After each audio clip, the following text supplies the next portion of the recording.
Professor Baron does research in sequential analysis, change point detection, and Bayesian inference with applications in epidemiology, clinical trials, cybersecurity, energy finance, and semiconductor manufacturing. His research has been supported over the years by NSF, NSA, DARPA, and Actuarial Foundation, as well as the Semiconductor Technical Council. The last application of his work was when he visited the IBM T.J. Watson Research Center for 1 year as an academic advisor. He has written books, for example, the Probability and Statistics book for computer science. He has co-authored a series of books on socioeconomic applications of statistics. He wrote a number of research articles and book chapters. And of course, he has given an even greater number of invited presentations and seminars. Professor Baron is a fellow of the American Statistical Association. He has received very high-level awards like the Abram Wald Prize, which is for best paper in sequential analysis. And he has received also the Texas Region's Outstanding Teaching Award. He serves on the editorial boards of the Journal of Sequential Analysis and the Journal of Applied Stochastic Models in Business and Industry.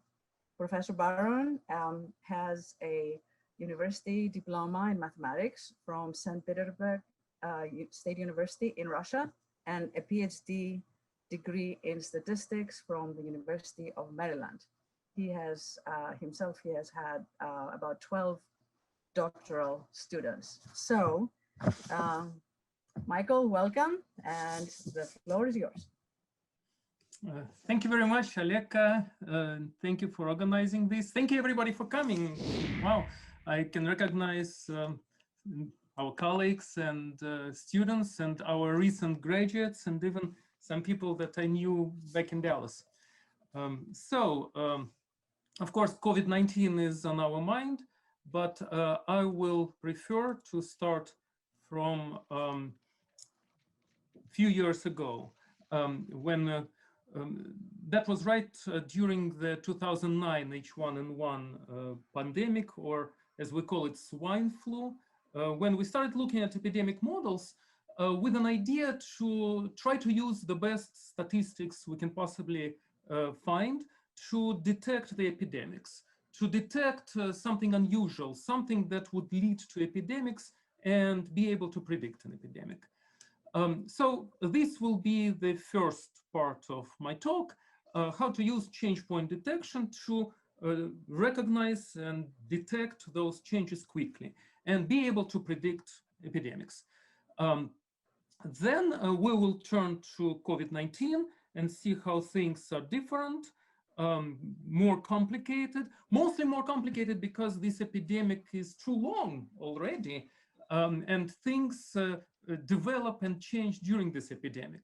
So there will be an extension of the standard popular epidemic models. So this is our last flu season. Let me start with the seasonal influenza epidemics. And, you know, every year it's a major event. I don't know if you knew that influenza epidemic carries more morbidity and mortality than HIV. And every year it accounts for 10,000 to 40,000 fatalities, 200,000 hospitalizations, 70 million work loss days, and the overall associated cost of $12 billion. So this is the last epidemic season, 2019-2020. When it started, nobody knew about COVID, but this is the number of cases, the number of confirmed cases of strain A and strain B influenza in November 2019. So what do you think? Is this an epidemic? Maybe just starting, so next month, December 2019, is that an epidemic? It's still rising, we can clearly see it, but the thing is that flu cases are rising every year. every year around November, December, we will have more cases than in summer, for example. So this, just the increase does not necessarily mean an epidemic. How about January? Looks like we reached the peak, but wait to see the February. Can we now conclude that it's an epidemic? Actually, it was. And at that time, you know, when it reaches an epidemic status, it's already late to do anything about it. And then it quickly dropped down, and nobody ever remembered about this epidemic because we started learning what COVID-19 actually means. So what we would like to do is to use some nice epidemic models and the whole tools of change point detection to be able to detect sudden changes in the distribution, in the usual expected distribution, the expected development of an epidemic. Well, there exists a number of epidemic models. If you attend seminars on epidemiology that are occurring practically every day now, because epidemiology is such a hot subject all of a sudden. Most models are either exactly SIR or some extensions, modifications of SIR. So SIR model proposed 93 years ago in 1927 by Kermack and McKendrick, following the 1918 Spanish flu pandemic. So SIR means that you consider 3 states of a Markov chain. And in the beginning of epidemic, the whole population is susceptible, state S. Then every day, anybody can catch a disease with probability theta, the infection rate, and move from susceptible to infected, state I. If you're infected, then any day you can recover with probability delta. So delta is the recovery rate. So this is the Markov chain that has 2 parameters, theta and delta. And you can describe the whole process by either difference equations, if you get discrete time data like every day. And that's what we mostly get. Some countries update the accounts more often, like every hour. For example, United States updates many times each day. If you are on a continuous time scale, then this will be described by a system of differential equations. So the number of susceptible always decreases with this rate. Well, this is the proposed model for the infection rate theta. It includes the transition rate beta. That's the probability to get infected if you met someone who is already infected with COVID or with a disease. R is the number of people you meet every day, and I over N is the proportion of infected. So out of R people, this is the expected proportion of those who are already infected, right? So that's the model for theta. And of course, the total number of people is the same. So all the changes should add up to 0. These initial conditions. So we considered this model. I gave a short talk in June. We played with these graphs. So blue is susceptible, red is infected, and black is recovered. With different parameters, we saw what happens if we apply some epidemic response measures. Restrict flights, then the initial count will be lower.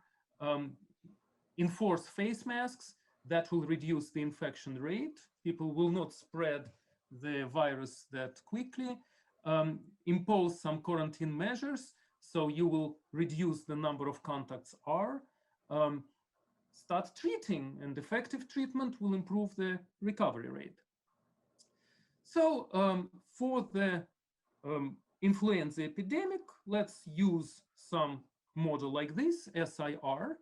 Because otherwise, you know, when CDC, the Center of Disease Control and Prevention, will officially announce that we have an epidemic, it will do it when the epidemic mortality exceeds the so-called epidemic threshold. So these 2 periodic curves are the following. The lower one is the seasonal baseline. This is the expected behavior. If you exceed the expected behavior, it's not an epidemic yet. But if you exceed the upper curve, the epidemic threshold, then that's the standard for announcing an epidemic. The thing is that at that time, it's already late to do anything about this epidemic. The epidemic has to follow its course. Our goal is to use sequential change point detection to detect the deviations from the usual course of an epidemic earlier and be able to predict the coming epidemic, because this was apparently our last season. It was a heavy flu epidemic. The epidemic mortality exceeded the threshold by a lot. But to get here, the infection rate should be high earlier. So we would like to detect the anomalous deviation from the usual infection, non-epidemic infection rate. And that will identify that we are on a pre-epidemic trend.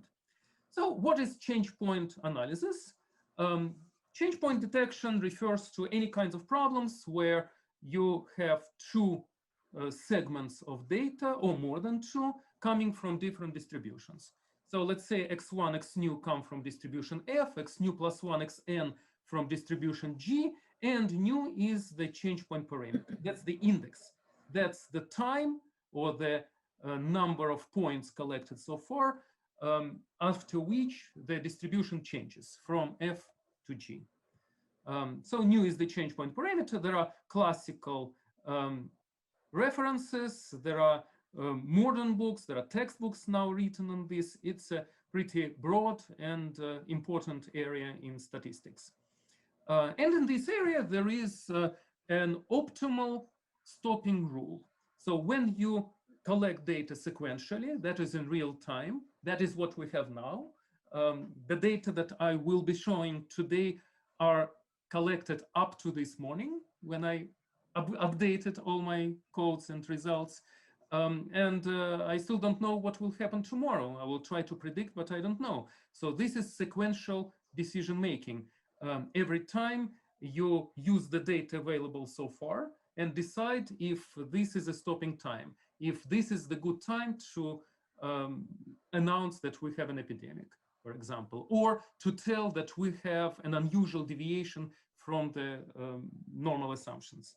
So the optimal stopping rule, CUSUM, is based on log likelihood ratios. Its optimality comes from Neyman-Pearson lemma, the most powerful test. So that makes CUSUM optimal in several ways. For example, it will minimize the expected detection delay. That's the time since the actual change until we detected it, given the fixed rate of false alarms. Of course, both delay and false alarms can be controlled by a threshold. So H here is a threshold. We will stop the process. The stopping rule will be activated the first time when the CUSUM process exceeds this threshold. So if the threshold is high, then it's hard to exceed it, and we will have fewer false alarms, but there will be a long delay because you need some time to get there. If it's low, then there will be a lot of false alarms, but when something happens, we'll detect it quickly. Well, the SIR model is not IID. You don't have identically distributed data. Rather, you have a stochastic process. So if you just look at the number of susceptible counts, the susceptible represents a so-called binomial thinning process. Thinning means every day a certain portion of S can get infected and move from S to I. So the state S can only lose people getting infected and moving to the infected state. Just like there are other applications, distribution of some goods like theater tickets. There is a certain number of tickets in the box office, and every day certain number of tickets are being sold. Or, well, another example, you comb your hair, and somehow every day you're losing some portion of hair, and this is a natural thinning. Now you probably see the meaning of the thinning term. So it becomes thinner and thinner. So this is binomial thinning process. The process is the irreversible Markov chain. That is the observed number, say the number of susceptible people, can only decrease, and it cannot go back. It's irreversible. Every transition determines the binomial number of transitions. Binomial number of people, units, moving from one state to another, from S to I. And this is a binomial variable whose number of trials is the current number of susceptible people. So these are not IID binomial because the probability, here it's the infection rate, may stay constant until the change point. But the number of trials X changes, it decreases. You can think of it as a thinning operator. The operator acting and converting the current number of susceptible people into the number of susceptible tomorrow. Okay, so that's not my invention. There is literature on binomial thinning processes. I think we even have colleagues doing research in binomial thinning. But how do we extend change point detection to the case of non-IID variables? Well, here we have Markov chain.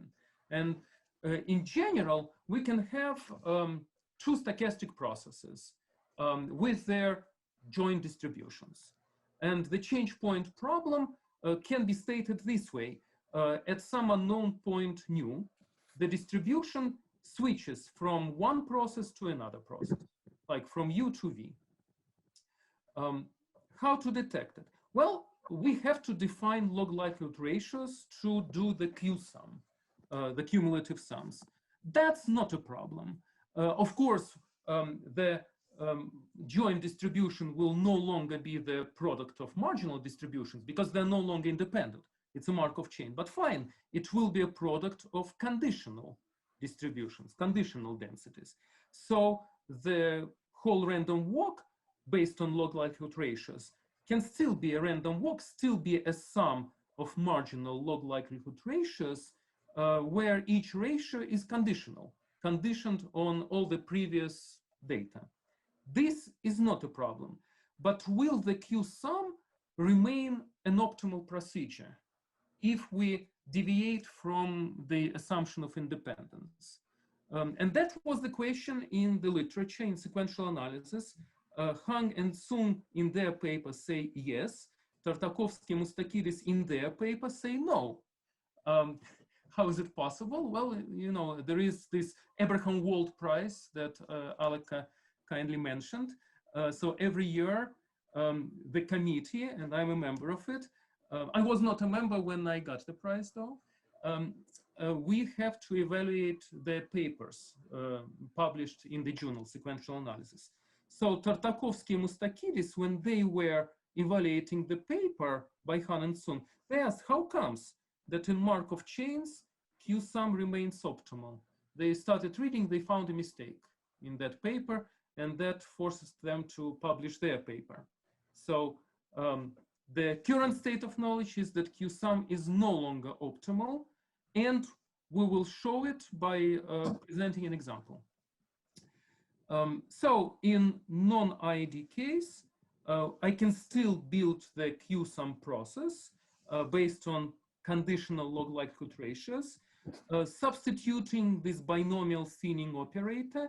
This is what you will get, and these log likelihood ratios are just binomial. When you test one binomial distribution against another with a Neyman Pearson test, this is the likelihood ratio that you will get, except that the parameters change. The number of trials in this binomial distribution will change.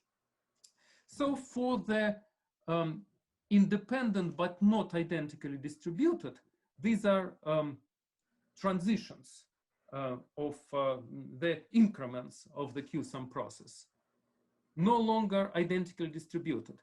We needed to extend the Waltz lemma. You know the original Waltz lemma. It deals with the random sum of random components, random number of random components. What is the expectation of that for the sum that was stopped at a random stopping time t? Well, Waltz lemma back to 1945 says that the expected such sum is the expected stopping time times the expected increment of each component.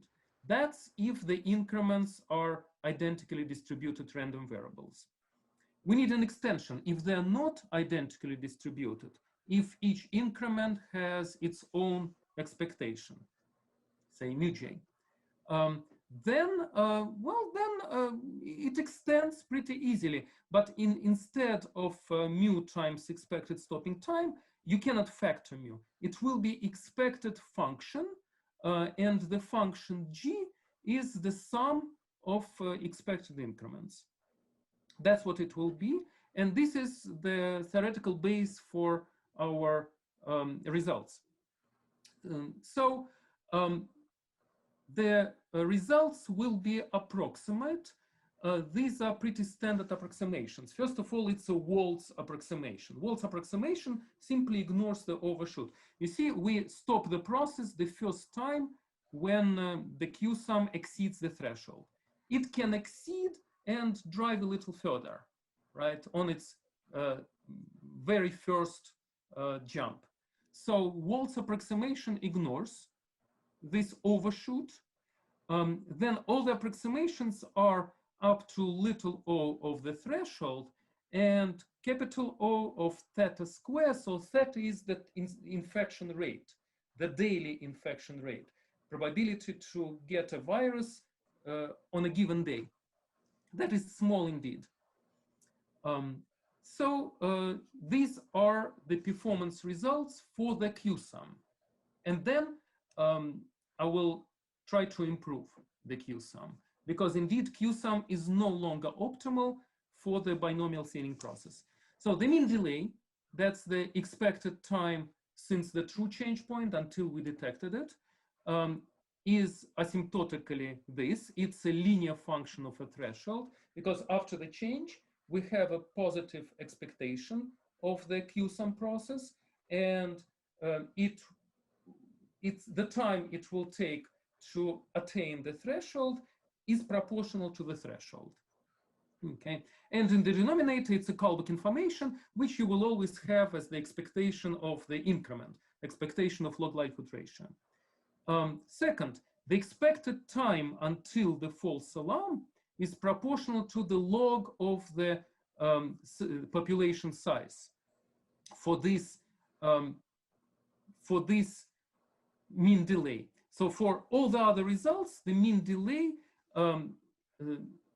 is bounded by d, and this is how we select the threshold. This is how we can use result number one. You can set your desired mean delay and solve this equation and find h, find the threshold. So the remaining results are for these thresholds. This is the asymptotics of the expected time until the false alarm, conditioned on the event that the false alarm really happens, because it's possible that you will never have a false alarm. The probability that it happens, probability for false alarm, is this. It's the inverse exponential function of a threshold, where gamma here, this constant, that comes as a Euler constant, world-known constant. And another nice surprise for us was that we could even get the asymptotical distribution of the stopping time if there is a false alarm. So under the no change hypothesis, apparently it follows the Gumbel distribution. Gumbel is one of those extreme value distributions. Here is the asymptotic formula for the cumulative distribution function of the stopping time. So for example, the most likely stopping time then will be the mode of this Gumbel distribution, which is mu, which is this parameter. And we have a paper about it. So that's the performance of standard CUSUM, where I just took the log likelihood ratios and built them against the constant threshold. However, there is no reason for the threshold to be constant. Really, the threshold initially was set to be to satisfy the inequality, the constraint on mean delay. And this depends on the population size n. But the population size changes. The population shrinks according to binomial thinning. And every day I know, as long as I observe the number of susceptible people, I know the current population size. So I can adjust the threshold. Every time I can readjust the threshold to keep satisfying the same condition. That I will call an adaptive threshold that uses the current population size every time. This is how it will look like. This is a certain convenient modification. Convenient modification where that I can analyze theoretically. I can analyze if I change the threshold, not every day, but only every time when CUSUM process hits 0. You see, the CUSUM, you remember, was defined with this maximum, right? It's the largest tail of log likelihood ratios, largest tail from k+1 to t. Because of this max, it will never become negative. So every time when the random walk tries to become negative, go below 0, the CUSUM process will stay at 0. And it will renew at this time. So the process that starts from there is a stochastic copy of the whole process. So at these renewal points, I will adjust the threshold for the current population size. And that's what I will call an adaptive threshold. Okay. So now we can evaluate performance of this procedure with respect to the delay and the time of false alarms. The mean delay has pretty similar formula, but it depends on change point nu, how long we already observed a process until the change happened. The expected time until the false alarm is pretty much the same constant gamma. The probability of a false alarm has a power of 1 minus theta, 1 minus the initial infection rate. And the distribution is still approximately Gumbel with these parameters. So to compare the initial CUSUM, the well, let me call it standard CUSUM, even though it was based on conditional likelihood ratios, and the CUSUM with adaptive threshold. We have a shorter mean delay because we reduce the threshold. So it's a shorter mean delay, longer expected time until a false alarm, given that the false alarm eventually occurs. And the only thing that we sacrifice is the probability of a false alarm because we reduce the threshold. So of course, if we reduce the threshold, there will be more false alarms, but asymptotically, it's the same probability. So we gained the speed of detection. We gained the mean delay. And in that sense, the adaptive threshold is a better procedure. So the standard CUSUM is no longer optimal for Markov chain case, at least for the case of binomial thinning. Okay, well, these are some simulations. Every time the delay is set to 3 days, and the threshold is calculated based on this. So for different ratio of theta 1 and theta 0, this ratio shows you the magnitude of change, how much the parameter changed. the more it changes, the easier is to detect this change. So the shorter is the mean delay. And for the actual, and these are still simulations. So this is the threshold for different parameters, for different ratios, the probability of false alarm and the expected time until the false alarm for the constant and for the adaptive threshold. So you can see that the expected time until false alarm increases, and the threshold is almost the same, but adaptive threshold must be a little lower. Okay, for the actual data, so we analyzed the data reported by CDC. These are the weeks when CDC identified and reported the epidemic, and this is when CUSUM with adaptive threshold would do it. So sometimes it will do it later than CDC, but more often, much more often, it will detect it earlier. Okay, so this is the first half of my talk. Any questions for now? Can I ask you a question, Michael? Yes, Alika. Have you considered using the exponentially weighted moving average instead of CUSUM? That would make a lot of sense if we should allow the parameter to change dynamically, not just once. Or it will make sense if we want to detect quickly what happens. So exponentially weighted moving average will give more weight to most recent data, yes. Right? And forget the data from the past. Possible. The using data from the past simply allows us to estimate the pre-change parameter more accurately. Yeah, Michael, I have a follow-up question related to that. I was looking at your differential equations, and I immediately thought of creating a kind of, if you will, feedback loop to do a parameter estimation based on current data and then repredict the model. And so I was thinking, when you introduce the adaptive threshold, I would assume that what you would want is some sort of convergence results.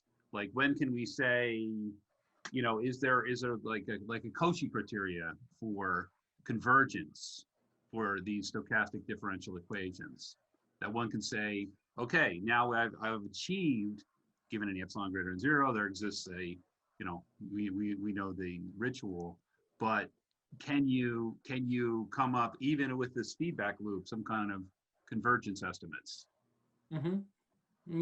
Yeah, sure. You see, my main parameter of interest is the change point parameter. Right. For that one, there is no convergence, there is no consistency results. It's a very peculiar statistical problem. The parameter is integer. It's the index of an observation.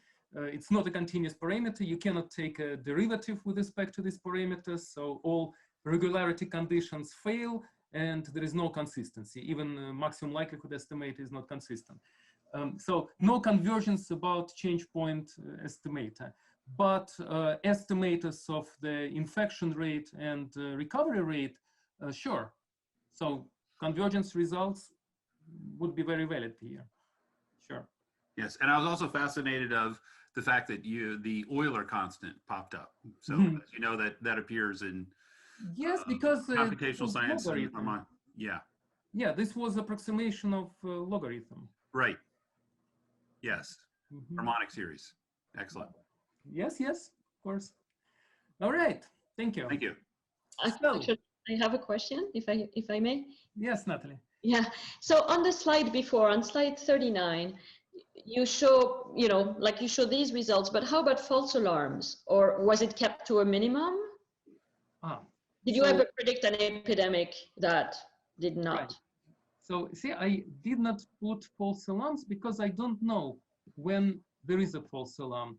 to know if it's a false alarm or it's a good detection, I have to know the truth, right? We have to know what happens in the population. We can think that the CDC is the ethalon, the standard. And in this case, 2005 and 2006, I produced a false alarm because CDC never announced an epidemic, and we determined epidemic on week 12 of the season, of the epidemic season. It depends what you consider the truth, right? So if I use a simulated data, then I know when there is a change and when there is no change. So I will know when I detected it before it actually happened. That's a false alarm. But in practice, we don't know the all absolute truth, so I don't know. But these three cases when CDC did not predict, did not announce epidemic, you could consider it a false alarm. Thank you. Yeah, that's what I was looking for. So the information was actually there. I just missed it. Because yeah, thinking of it as a gold standard is what I had in mind as well. Great, thanks. Thank you. So that was all nice about flu epidemic, but then the year 2020 came and we have COVID-19 for the last 9 or maybe 12 months. I think the state-of-the-art science is still unsure about it when the first case occurred. The World Health Organization officially announced it a pandemic on March 11. By now, there are more than 31 million confirmed cases in the world, almost 1 million casualties, and 21 million reported recoveries. So one important thing about COVID-19 is that it lasts for maybe a year already, and things behave not as smoothly as the SIR model would show. So SIR seems too ideal for the COVID. This is how COVID looks like. This is United States. So the blue are the actual reported confirmed cases day by day, and red are casualties, and this orange is a little forecast. So SIR model would never predict 2 waves, and I don't know what happens now. Maybe the beginning of 3rd wave, I'll try to make a prediction about it. Here is Brazil. Look at this variation. There is such a huge uncertainty in Brazil. Looks like the trend is going down, but again, SIR is not a random, a stochastic model. It's deterministic. Those differential equations do not include any random component. And look at this uncertainty in Brazil. This is our DC that seems to have 2 waves, but not similar to the 2 waves of the whole country. And this is our neighbor in Virginia. 1 wave, maybe another. So things do not behave like SIR. And these are all our 50 states. Look how different they are. Look at this uncertainty in Kansas and many waves in Maine, and still on the rise in Wisconsin. And this is obviously a mistake in Massachusetts. Sometimes some states and countries report more overall cases today than tomorrow. So a negative number of people gets infected on a certain day. And that's what happened in Massachusetts. Obviously a mistake that they eventually tend to correct. So there are at least 5 major problems with the standard SIR model. First, unfortunately, not everybody recovers. So we have to include not only R, but also D, died. People recover with recovery rate gamma and perish with mortality rate delta. And why is it important? Well, because when you look at the proportion of currently infected people whom you can meet today, you should subtract the casualties, right? You won't meet them. Next, not everybody is tested. The SIR model assumes that I, the infected number of people, is the one that is officially reported. That's the number of confirmed cases. But look, the population of the United States is 331 million. And as of today, almost 96 million got tested. That's less than a third. So 2/3 have never been tested, and you know that many people may have COVID and may be infected without any symptoms, and they will never be tested. We will never know about them. So there should be another state, confirmed cases. Zeta is a testing rate, basically saying that it is still a Markov model, and every day any infected person can get tested with probability zeta and become confirmed. Well, assuming even that all the tests are 100% accurate, but people are telling me that when the test is positive, it's pretty accurate. There are many false negatives, but there should be very few false positives, right? The test finds some matching in the genes, so it can fail to find this match. But if it found, it pretty much indicates the virus. Okay, and from each category, both tested and untested people can recover or perish. Third, there are underreported counts. Not all the recoveries get reported. Look, these are the actual United States counts. For example, exactly a month ago, on August 22nd, 5.6 million people are reported confirmed. These are confirmed cases, that's the blue curve. A month later, today, 2.6 million people recovered, 200,000 perished. Where are the other 2.8 million?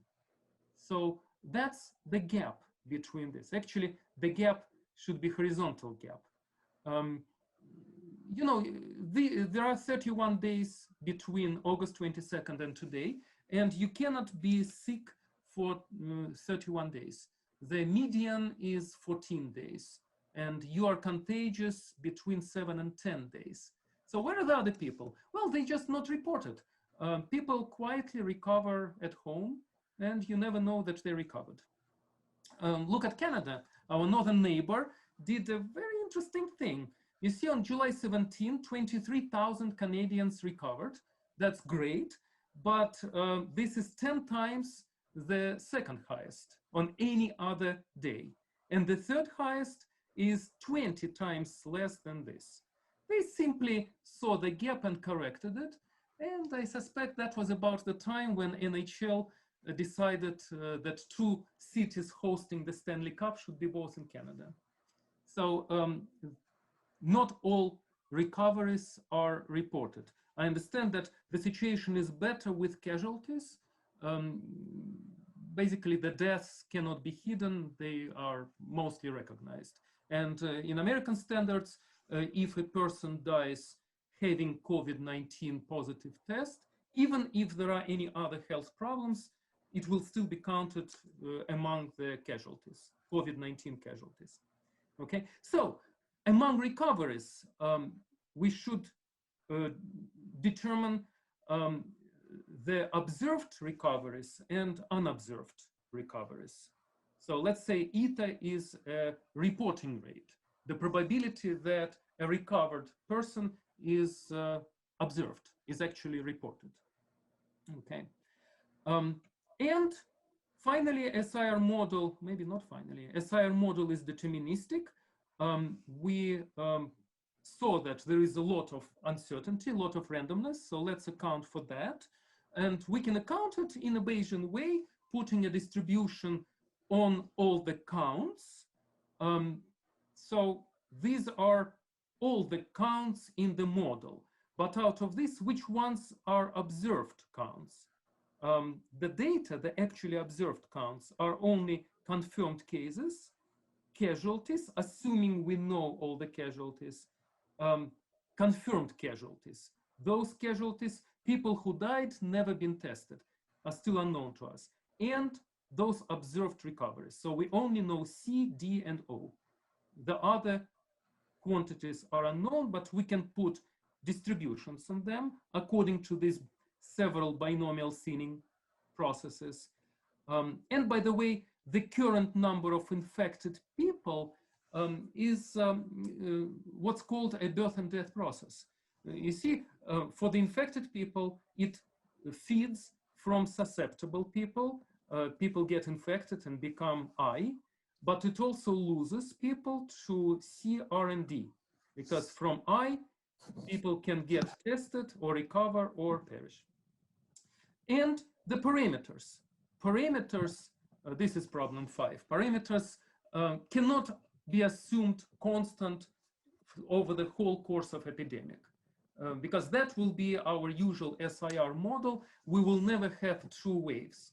So parameters are also random, and in a Bayesian fashion, they have their distributions, prior distributions. Beta is a conjugate prior for the binomial counts. Gamma is the conjugate prior for the Poisson number of infected people. So I started talking about birth and death processes. In queuing theory, this will be the quantity, the current number of jobs in the system that will have the parameter utilization, the expected number of such jobs. That's what we have as rho, the expected number of people here. Update of the parameters. Well, we can reflect the dynamic of epidemic, the dynamic behavior, by updating the hyperparameters every day, keeping up with the new counts. So this works like posterior distribution for the beta binomial and gamma Poisson models. And one peculiar model, the number of infected people given confirmed, happens to be Poisson shifted by the number of confirmed. Number of confirmed cases originates from I. So I should not be less than C. So that apparently is a Poisson distribution shifted by C, and that's how it gets updated every day as well.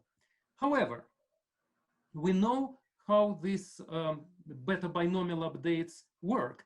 Every time you have to add the number of successes or the number of transitions to the first parameter and the number of failures, number of people who failed to make a transition to the second parameter. You are adding the number of successes and the number of failures. But that way, you know, we have millions of data. So very quickly, the actual data will dominate over the prior distribution. And we'll just force our parameter to converge, even almost surely, to the sample proportion. And this will be the sample proportion over the whole course of epidemic. It would be fine if we had swine flu, like a couple of months and we're done with it. But this epidemic lasts for maybe a year already. So this just reads Alika's idea, and we thought exponentially weighted moving average would be appropriate here. We will start forgetting the remote past, giving more weight to the most recent data. And that way, allowing most recent data to reflect on the parameters and allow parameters to change. So epsilon is a discount coefficient, and well, these are formulas from the exponentially weighted moving average. So basically, every day, every count loses this portion epsilon, loses some discount. Well, with this, the constant continuous update of parameters gets us these results. So the infection rate in the United States. So these are results for the United States. For $2 or maybe even free, I can run this analysis for any country or any state or any county that you want. So in the United States, apparently the infection rate keeps increasing. Maybe people take it more or less responsibly. The recovery rate increased a lot and now seems to stabilize, and mortality rate is decreasing and is almost practically under control. This is R0, the parameter that you probably could have heard in many presentations. the basic reproduction number. This is the expected number of secondary infections. If a person is infected, this is the expected number of people that this person can reinfect. So if this number is more than 1, imagine every infected person transmits infection to 2 more. That means the number of infected people will multiply exponentially, right? That happens if this basic reproduction number is more than 1. If it's less than 1, if each person is expected to infect less than 1 other person, then the epidemic will decrease. So currently, you see it's playing around 1. Actually, I estimated today as 1.08. So in the United States, the epidemic should be slowly increasing at the moment, if I'm all correct. What else can we see here? Well, these are daily rates, so they are very low. This is, say, 0.00013 is probability that a random person gets infected on a given day, say today. This is the testing rate. Out of all infected people, only 43% get tested. And currently 77,000 are estimated to be infected, but they don't know about it, never been tested. For example, the officially confirmed count is 6.7 million. If you check on Johns Hopkins site, all these world meters, Johns Hopkins, I think, gets the data from Humanitarian Data Exchange. That was the reference I had earlier. This is where I get the data. So 6.7 million are officially confirmed, but we estimate this to be 7.9 million, the total number of infected people in the country.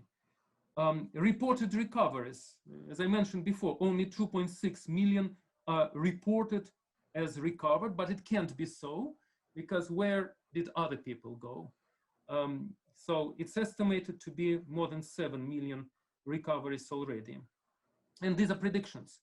Say for the United States, well, I just ran this randomization, since I have the model for the parameters and for the counts. I ran it for 30 more days after we have the actual data. And this is how I think these official reports will continue. Slowly rising in the United States and Canada, but decreasing in Brazil and, say, Mexico.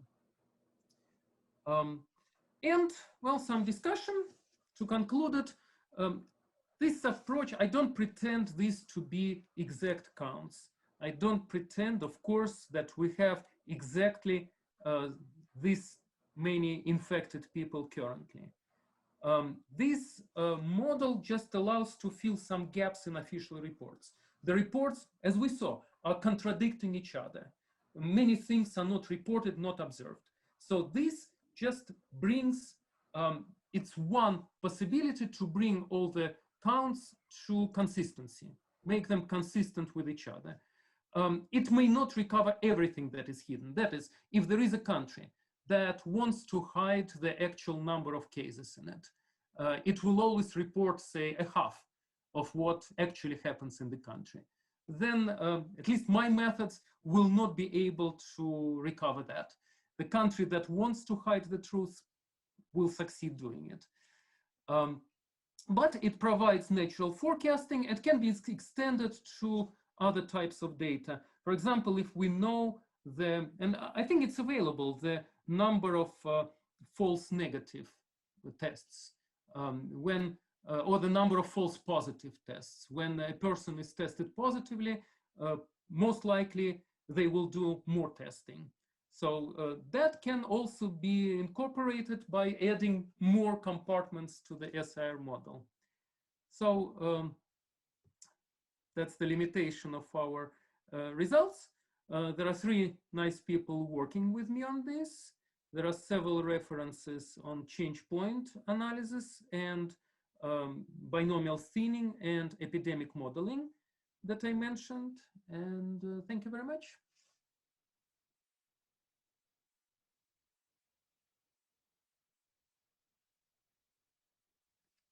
I see a good question. Thank you very much, Michael. There's a good question in the chat.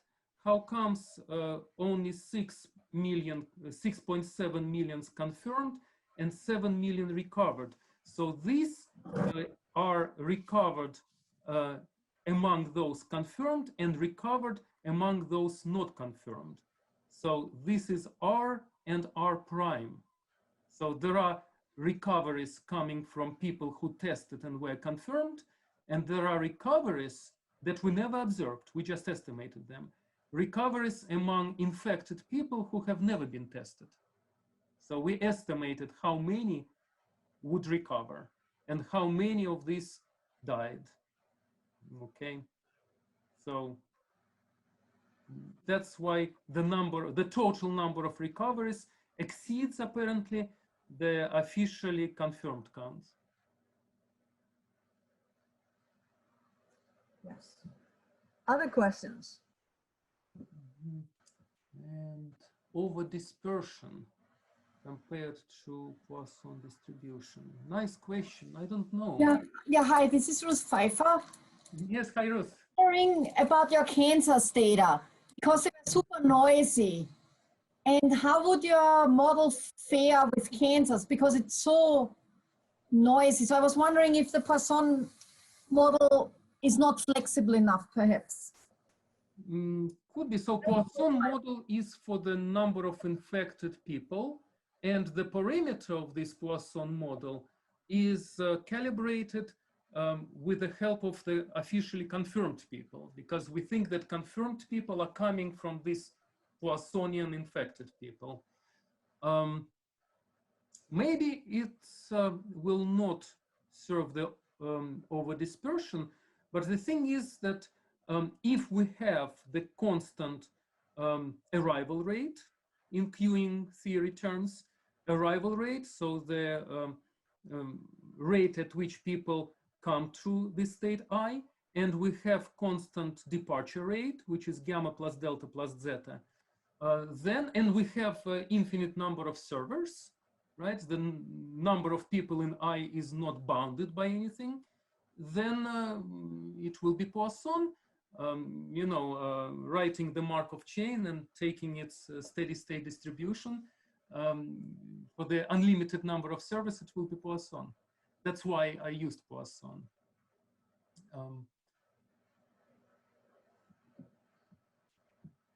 Could be something else. Well, unfortunately, it's not easy to do any goodness of fit because we never observe this I, right? We can only do the goodness of fit for the observed C, D, and O. Okay, well, good questions. You can question the Poisson model, sure. Bayesian credible intervals, nice. I did not write a code for this, but sure, thank you very much.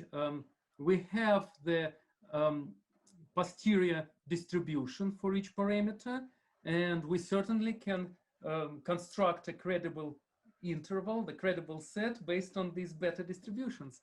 Of course, that's very nice.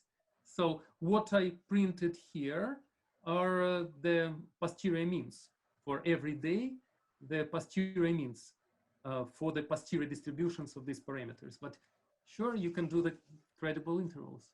Thank you. We'll tell about the precision, sure. Let me see. I don't see any other questions in the chat. I have a question. I have a question about the model.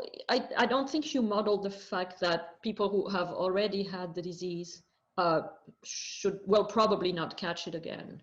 Is that something that you think should be?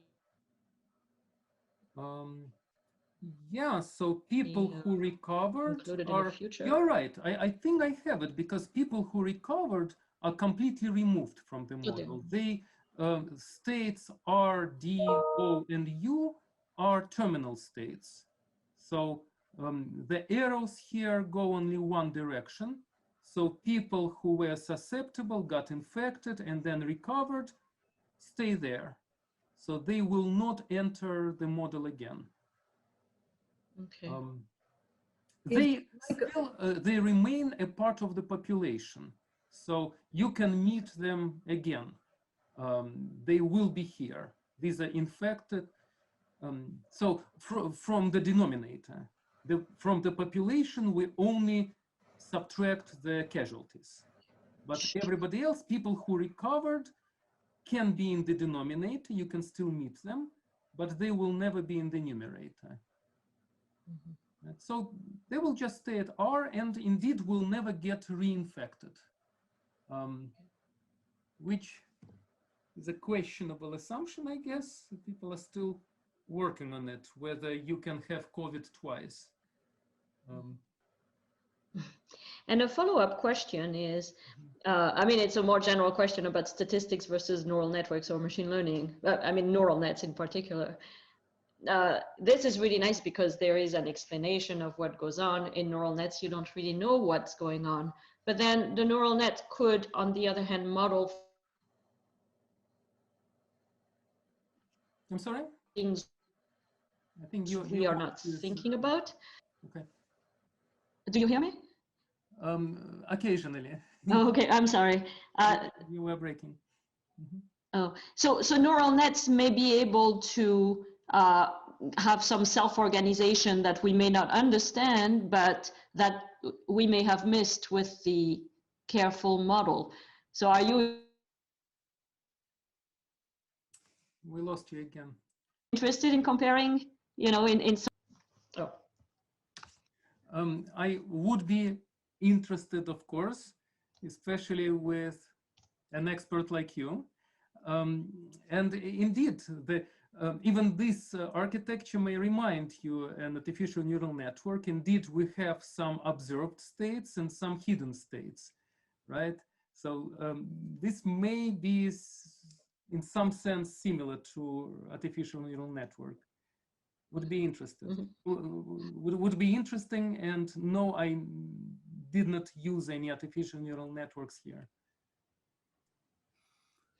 Thank you. Maybe for my project in class, somebody may be interested. Ah, nice. So, Michael, is the number of, I guess, the population of susceptible people, is that considered constant in this model? The initially, it's the whole population size. So initially, S, these are initial conditions. S was equal to N. That's just the population of United States, let's say, population of the country. But then every day, S loses some people. So susceptible are basically healthy people who are vulnerable, who can get infected anytime. So S keeps decreasing according to the binomial thinning process. Mm-hmm. Okay. So it's not constant, it decreases. Okay. So Michael, I also have a follow-up question about, could you put up the slide which shows New York State and Kansas? I have all the states. Because the whole idea of my initial question was the idea of the feedback loop and having the ability, here we go, having the ability to adapt to getting more accurate data. If you look at Kansas, as several people have astutely put it out, that's an incredibly noisy data model. And it could be highly a function of how the reporting system was in Kansas versus New York State, which has this incredible, you know, has the decay thing. And I know, we all know for a fact that New York State was hit hard early, and they have a very effective testing system in place for the entirety of the state. And so as a consequence, my question is, again, as a follow-up to Aleka's original question, is this concept of a feedback where you're constantly retuning the parameters, but doing so kind of by going backward in time and then projecting forward. And I wonder if the mathematics or the statistical analysis allows for this. We do have things like this in dynamical systems models governed by differential equations, constantly updating. Is it possible to create some kind of feedback loop and then some sort of, I think the best word I'm looking for is some sort of asymptotic estimates for the model?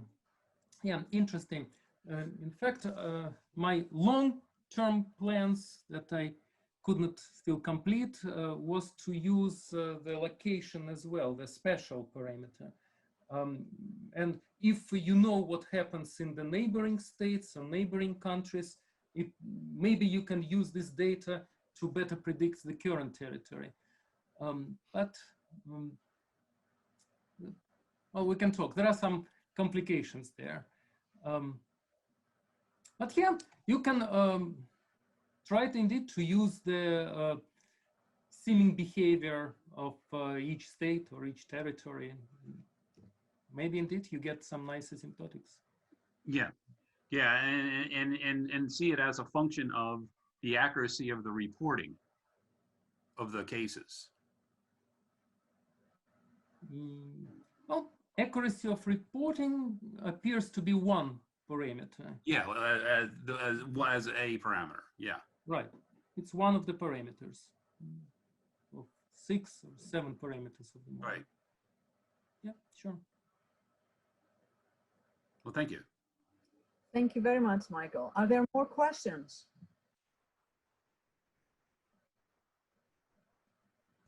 I think. Hi, Michael. Just this slide that you put on New York. I may have missed this, but this is not a slide. I'm just running off. Right, this one, the one on New York, yeah. the actual cases and the actual fatalities. Yeah. So, what account? So, is it that there is a asynchronous plotting here between the when the fatalities are occurring and the cases are the actual confirmed cases are being plotted?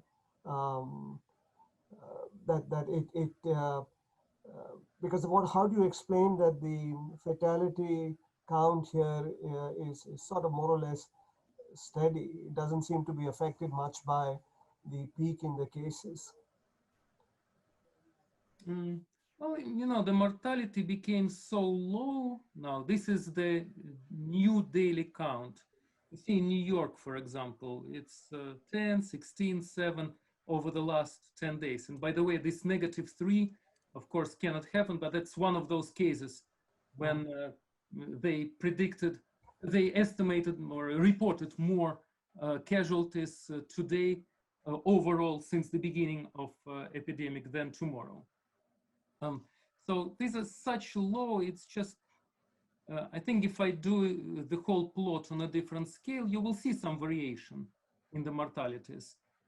They are very low, almost zero compared to the confirmed cases. Nowadays, the mortality rate became very low, practically zero. So that's why you don't see much variation there. Yeah, but I guess you're not able to, in the plot, you're not able to capture how whatever variation there is in the mortality rate, how that in some way correlates with the variation in the confirmed cases. Oh, on my slides? Sure.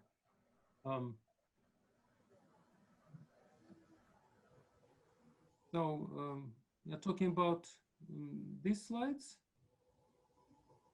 These graphs? Yeah, here, well, the mortality rate, the parameter of the model gets estimated. And you see on this graph, it also becomes pretty stable. Yeah. And pretty low. Okay. Thank you. Thank you very much. Okay, excellent. Any more questions? Which makes sense. I can tell that I took a 7-day moving average because in the United States and many other countries, there is a 7-day periodicity. And I read about it a little. It has nothing to do with epidemics. It's just that some hospitals, some nursing homes are reporting only once a week. That's why you have more cases on Friday and fewer cases on Tuesday for some reason. So yes, I'm just reading the chat. It only makes sense to take 7-day moving averages. And what about the asymptomatic cases? So those are probably people who did not have any symptoms and did not get tested.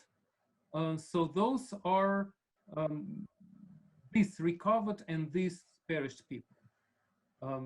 Asymptomatic cases are probably here, or you know, some people without any symptoms still got tested because they were in contact with somebody. So they are accounted in this sense, that we estimated these cases that have never been tested. Software, I did everything in R, and by the way, I have it posted on GitHub because the last third of this talk I presented a month ago at Data Science for COVID-19 conference, and that was their requirement. So I have the R code available. You can play with it. The code is called Silk Road, you see this model, Silk Road, that's the acronym of the first letters. And for the disease, I understand it's not the best name, so I'm taking nominations for a better name of the model than Silk Road. Okay, one more question for you. I have read a paper where epidemiologists calculate the actual deaths as the difference between the total deaths minus the expected deaths. You probably are using data from Johns Hopkins that they consider them reported, right? Reported data. Yes, I'm using this humanitarian data exchange. Right. This is the site. I think Johns Hopkins uses the same data. Okay, so yes, I'm using officially reported and trying to estimate what's not reported. Right. So, however, as we know, there are many mistakes that can happen both ways. Like in our system, the way we report the data, some people may die from another cause, but because they had COVID-19, they are reported as death due to COVID-19. So that's why I was saying in that paper I read, the epidemiologists were computing the total deaths minus the expected deaths in this week of the year, and their calculated difference was what they thought was the better number to report for COVID. And I wonder if you were using that data, the difference between observed minus expected, how many of these parameters would change? Yeah, that's very interesting. So, because that was only for deaths, obviously. So, you know, due to different standards in diagnostics and reporting, it's difficult to say. So, in a country like Belgium that reports COVID-19 casualty, even if a person has never been tested but was suspected to have COVID, probably the expected number of deaths will go down. And for the country like Russia, who will report a casualty only if a person had COVID and nothing else except COVID, and even in this case, it's a question whether they will report it. So for them, the expected number will go up, right? I would think, but I'd like to look at this paper. Okay, I will send it to you. Thank you. Any other questions for Michael? All right. Anybody else who wants to talk to you, I guess they will contact you by email. Yes, my email is down here. Thank you very much. Thank you for your talk.